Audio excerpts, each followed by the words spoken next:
basic of the stick or the harness. No? First, the basic we're going to learn is the grip on how we grip the harness. We started with the grip. So if when you grip the harness, no, you must leave at least 1 inch at the bottom. No? The purpose of this is to serve as an anchor, no, so that when you whip the baton or the harness, it will not fall off from your hand, no. So it will not fall off from your hand, because if you hold it here, it easily fall off, no. So leave at least 1 inch at the bottom, no, leave 1 inch at the bottom. So that's about the grip. When you are holding the baton or the harness in your fighting position, you don't actually grip it firmly. So it's just like in boxing, that on this tight fighting stance, you don't grip, you don't clench your fist. No, actually in boxing, while on guard, the fists are slightly open, they are relaxed, so that you won't tense the muscle, your arm, and so that you could execute a flow. Then once hitting the target, there you give the clinching exactly upon reaching the target.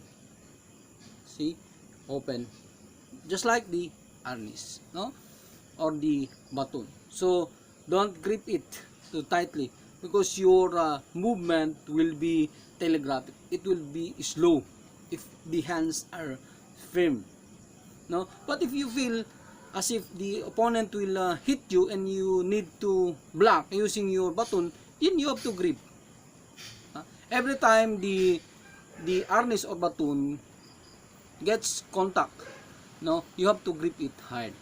But when you are not on the occasion of fighting, you're in the fighting stance, ready stance, you should grip your baton or your harness on a manner in which you are not tensing your arm. Because if you are tense, just like in boxing, if you execute it, no, it will be telegraphic, because it will be executed in a slow manner, because you are tensing the arm, no. So it must be relaxed, just like in boxing, relax, pa, relax, shot. It's like you're just like catching a mosquito, no, or falling leaves, no, like that. Relax, then so you have the snap power, no, which has the ability of knocking down the opponent, no. So it's not about just about the firm. You don't grip it too tight here while tensing your muscles, then you execute it, then it will be telegraphic.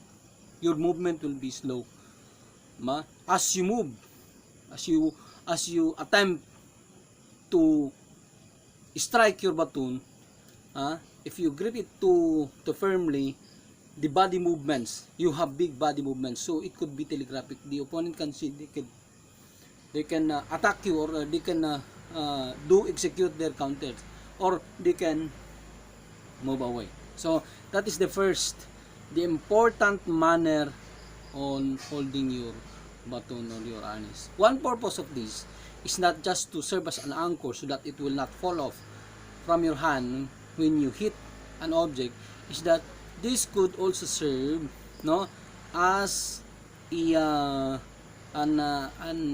this will also serve as to defend yourself, or it can be an offensive part of the baton once your opponent gets close. So one manner of disarming the harness is to get close, to get close, so that he couldn't hit it, no. But if you have this protruding, 1 inch protruding, you can to the face, no.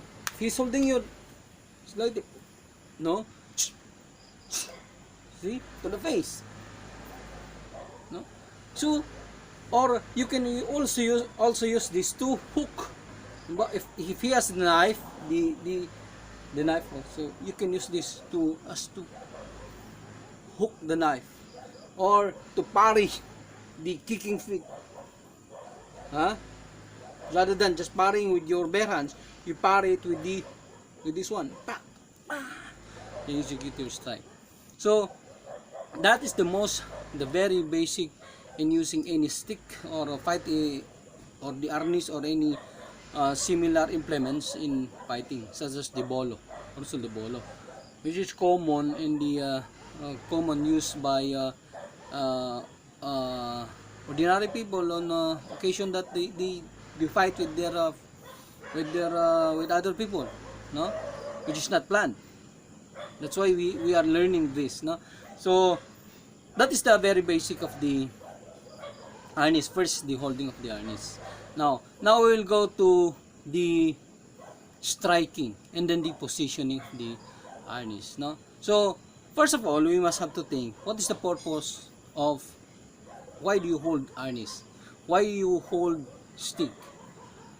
Because this will serve as an extension of your arm, so that you can protect yourself while away from the opponent. So that bear in mind, no. You use the stick because you cannot hurt the opponent with your bare hands, because you might be smaller. You know that your punch is weak, so you are using stick. You use a stick or you grab a stick, any object similar to stick around your surroundings. In any case of the offensive attack by other people, no. Why do you grab stick? Because you know you cannot hurt the person with your bare hands. That's why you use it. And this is an extension. So remember, it's an extension of your arm. So if it has an extension, no, for the first time, because not all of us do this harness as our regular exercises, no. I recommend that the position would be like this. So this is my leg, by the lead leg, and this is my lead hand. This would be my baton. It's an extension. I already reached my opponent. Because when I do this, like this, I already lessen the reach advantage for me to be able to hit my opponent. So when I hold an harness or a baton, I always hold it with my strong hand. If it's a single one, no, I hold it with my strong hand, and it is on the lead, no. So here, like this one, and the other hand, always put it here as a support. No, not like this. So that this can be used as a support when your opponent hit you, no. But don't hold like that, because the opponent will hit this one, and you will break your fingers. So this one, when you use to block, no. Most especially if we are not well versed of the harness. So this one, diba? So now, what are the different starting positions in holding the harness or in fighting with the baton, no?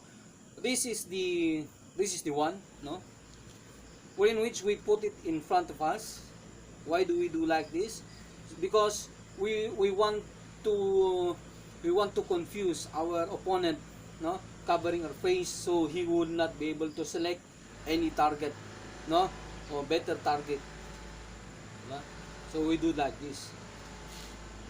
So because we are not if we are not well versed in harness, we do this to cover our face or our body, no. So this is the other one, no. Just put it in front, slanting to protect your to cover the exposed body areas, no. So this one, no. Then The other one is the high carry. We call this the high carry. If the person holding a baton does like this, it means that he's not a beginner in the Arnis. No, this kind of position. This is what we call the high carry. Some people just do it, bait their body, use their body as a bait. Once the opponent hits, they go backward, and they hit like that. So this is the high carry. No, the medium or the shoulder load. This is the shoulder load and the shoulder. Place at the shoulder. This is the shoulder load. No, then is the medium load. Place here 4 crosses or even from going down. No? This is the medium load. So you have to see if what is the best starting point for you. So this is the medium load, and this is the low carry. Some who are versed in Arnis do this in a competition. Bait the opponent, then hit the opponent out upward. This one. Did you like that? See? So you can go upwards. No? So those are the basics of the starting points. First is the baton in front of you, place in front of you. Diagonally slanting, no, in front of you. Next, the high carry, the shoulder load. We have the medium carry, no? And you have the low carry. So that is your low carry. Now, the next would be, what are the attacks we do, no, using the Arnis? How do we hit using the Arnis? So it's just basic, no. So again, let us review. Holding your baton or your Arnis. First is the forehand going down. Yeah. Forehand strike. We call this the slashes. Forehand strike, no? Now, as you hit here, no, and you did not hit the opponent, or even you hit it but you're still attacking, you're ready for another attack. So, in executing the Arnis, you must execute it continuously so that the opponent will not, you will not give the opponent the chance to disarm you. No? So, when slashing downward, you can go the forehand, the backhand. You can go backhand. Or, while slashing downwards, you go figure of 8. We call this the figure of 8 or the infinity. Why infinity or the figure of 8? Because we are making figure of 8 or the infinity continuous. It doesn't stop. So you do like that. So slash down, you did not hit the opponent, it's still coming.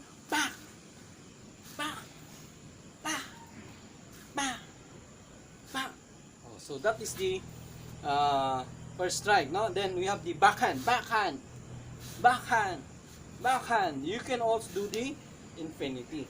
Or, once you slash the opponent, you go to the side. Another back. Slashing downwards. No? Then you go the circle, the circle motion at the side.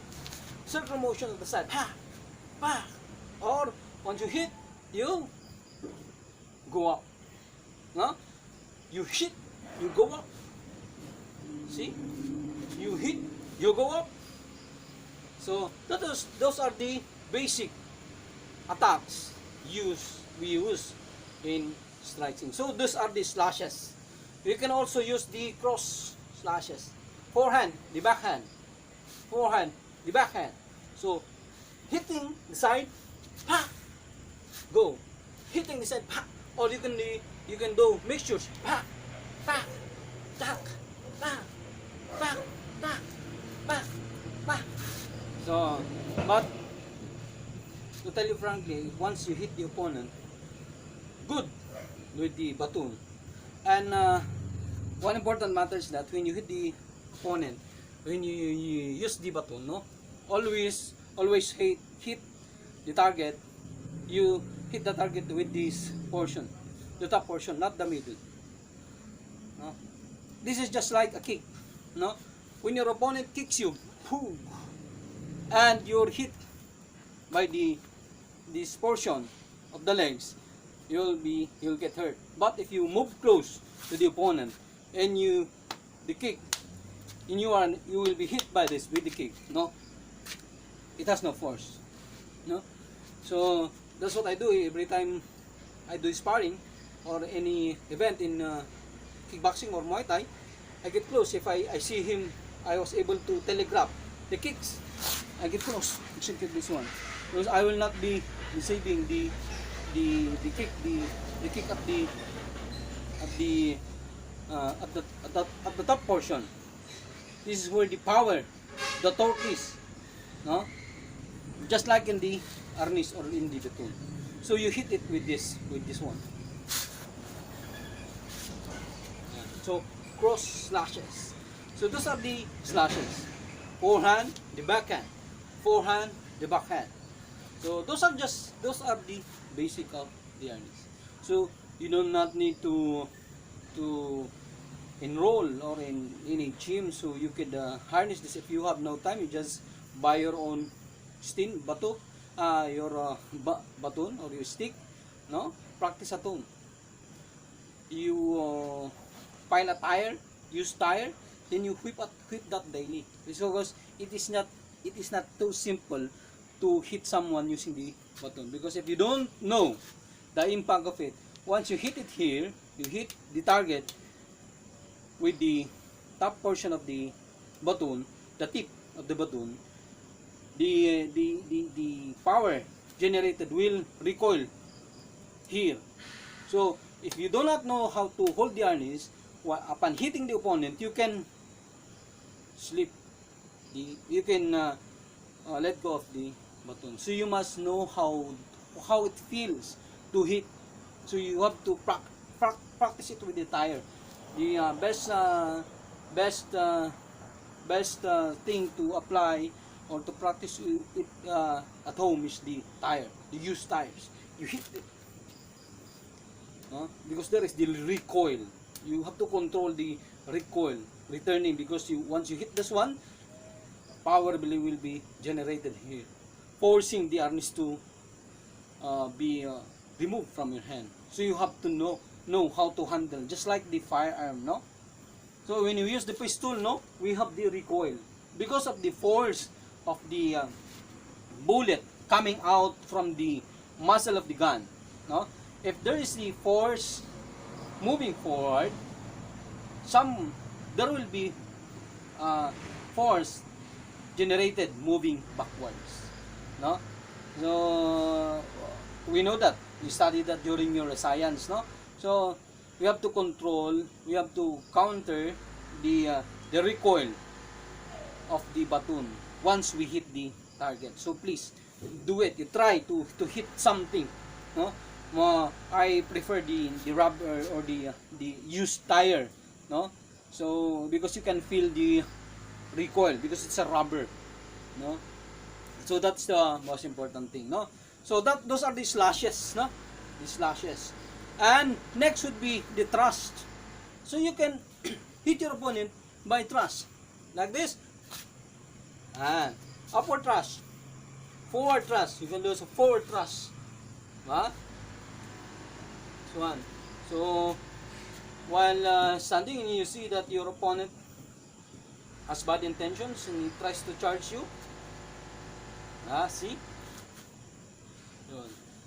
the forward thrust, or you can, to make it stronger, support it with here, the forward thrust, side thrust, just like the hook. When you have the uppercut, you have the hook, side thrust at this side. Just like the just like Achilles, no? So want to jump, side thrust, oh, so upward thrust, no, forward thrust, side thrust. Then you have the reverse thrust, no? We want it for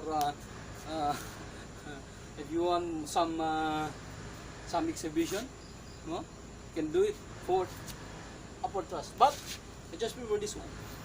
Just basically forward thrust, side thrust, upward thrust. See, so those are the thrusts, no? Forward thrust, and another is this one. See, she hit, he moves close, hit him back upward, no? Or once you put your button up, he comes close, using the excess one, the protruding 1 inch at the bottom of the button. So that's just the very basic of the button or the use of the harness. But remember this, no? You cannot be able to effectively use the button or the harness if you are not physically, emotionally, spiritually, mentally prepared. Huh? We cannot just say watch YouTube, no? You cannot just watch YouTube, no?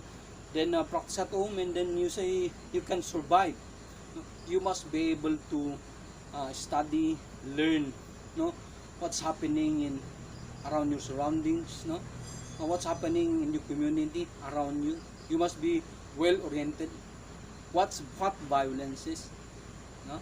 Because there are some people who know about martial arts or self-defense or even marksmanship, no? Using the gun, but if the actual battle comes, no? If the real McCoy comes, they just freeze, no? So that's the best thing to do, no? You must have to orient yourself first on the real situation in your community, no?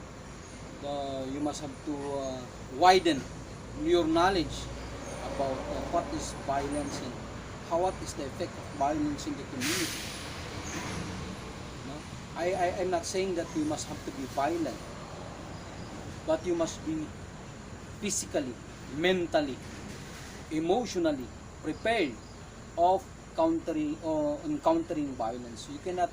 You cannot repel violence if you are not emotionally prepared. No? What are the two reactions of human being, no? In cases of some stimuli or something happening to them, no? Either the flight or the fight. They might freeze and cry, tremble, no? While things are happening. Some people have good reaction. Why? Because of experiences, trainings. That's why we do not limit our own capability. No? So thank you.